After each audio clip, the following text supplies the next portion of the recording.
Sziasztok! Gubacsi híd. És ami az apropójának a videónak, az ott van szembe, mindjárt közelebbről is megnézzük, hogy beszakadt a járda. Tehát itt erről a hídról már elég sokszor elmondták, hogy gyakorlatilag már a végét járja, 24. órában van. Szigorú 5 km/h sebességkorlátozással lehet rajta vasúton átmenni, és a közúti része se a legjobb. Na, akkor most gyorsan átmegyünk.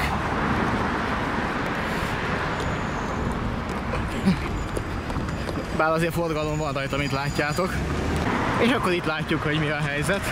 De sajnos szemből süt a nap, de azért majd megpróbálom innen valahonnan videózni lehet, és bizony itt már tájékoztató kint van, hogy gyalogos forgalom elől a híd lezárva.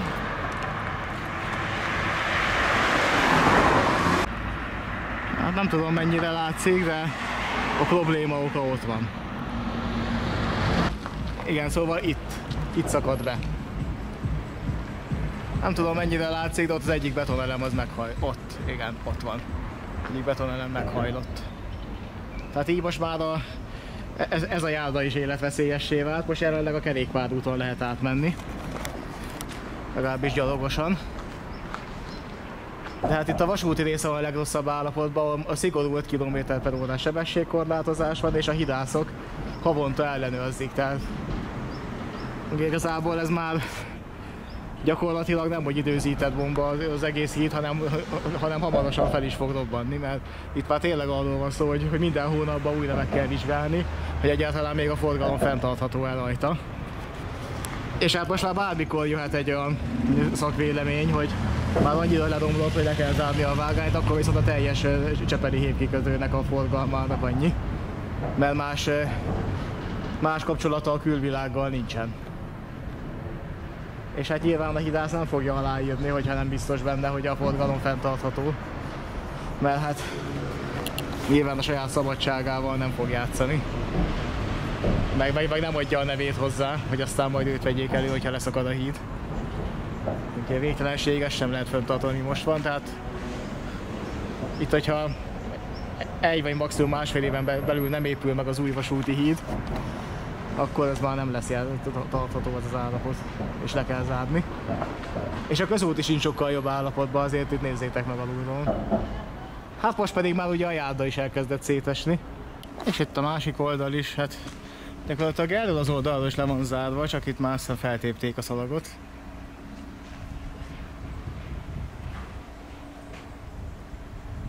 És itt a vasúti része. A hídnak a vasúti része. És a sebességmérőkamera most is aktív. Hát most valamelyik autót mérte be, amelyik 52-vel ment, és azért volt szomorú. Hát most egy mit mért be 4 km/h-val, azt meg igazából csak ő tudná megmondani. Vonat nem jön erre, az biztos. Hát itt ez a gyalogos rész, ez még használható, csak itt meg aztán a másik oldalon nincsen lejáró, vagy legalábbis úgy, hogy ki lehessen menni ide a kerékpárútra. Mert ugye eredetileg ezen a hídon 2 vasúti vágány volt, mint a híd szerkezeten. Az egyiken ment át a Pest-Erzsébeti hév, és annak a helyén épült a bicikliút, a másik vágány meg felszették, tehát igazából itt 3 vágány volt. Mert volt ott még egy hídszerkezet középen, csak azt már elbontották, amikor megszűnt a Csepeli hév, a másik meg megmaradt kerékpárútnak. És a híd túloldalán volt a gyalogos járda, hát ugye az van most lezárva. És itt lenne az új Gubacsi híd valahol, itt ezen a részen, gondolom, hogy valahol itt lenne, és itt lenne tovább, és úgy csatlakozna vissza a már meglévő vágányba. Nagy szükség lenne rá.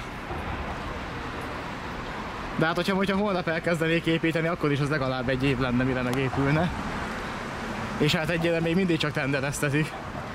Remélhetőleg a készterveket azért megtartják, és nem akarják azt is előről kezdeni, mert akkor legalább ennyi előny lenne, hogy kiírnák a tendert a késztervek alapján, akkor sikerülne végre egy győztest találni, az elkezdhetne dolgozni, és akkor legalább haladna a dolog. De hogyha még tervezni is elkezdik újra, akkor itt a büdös életben nem lesz híd. Legalábbis azelőtt nem, hogy ez a meglévő bírná. Hát most éppen vonat nem jön. Nem fogok most várni, mert lehet, hogy órák múlva jönne csak, és hát azért kánikula van, meg 40 fok, úgyhogy nem fogok itt szalódni, hogy hát ha jön egy tehervonat. Egyébként is vettem itt már fel többször vonatot. És hát egy konténervonatban azért valójában olyan sok érdekesség nincsen. Hát igen, itt a túloldalra itt nem lehet átmenni, csak alul. És hát így kerülő úton lehet most közlekedni. Tájékoztatás itt is kint van. Déli oldal lezárva.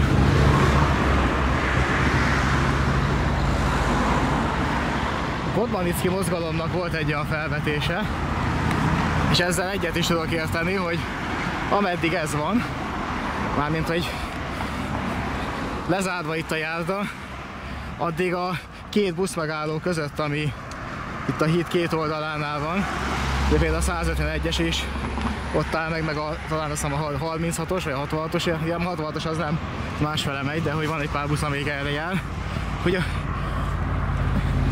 az alatt, az egy megálló alatt legyen ingyenes az utazás. És hát végül is ez lenne a legjobb megoldás. Mert hogyha most a kerékpárútra még ráengedik a gyalogosokat, és akkor ugye a kerékpárosok fognak jogosan ugye majd felháborodni, hogy ők nem tudnak haladni.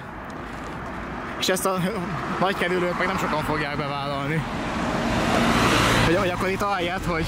De akkor megmutatom még egyszer, hogy ahelyett, hogy itt egyenesen átmennél az úton, és ott vagy a túloldalt, ott le kell menni azon a lépcsőn, itt átmenni a híd alatt, ezen a szervízúton, túloldalt feljönni, ott elmenni a szélén, ott megint lemenni, és aztán megint átmenni a szervízút alatt, egyébként ez egy 35-es, ami itt elhúzott, meg szemből is az jött, és utána még a túloldalt megint fel kell jönni, tehát ez egy ilyen nagy kerülő megoldás van jelenleg, hogyha vagy pedig átsétálsz a bicikli úton.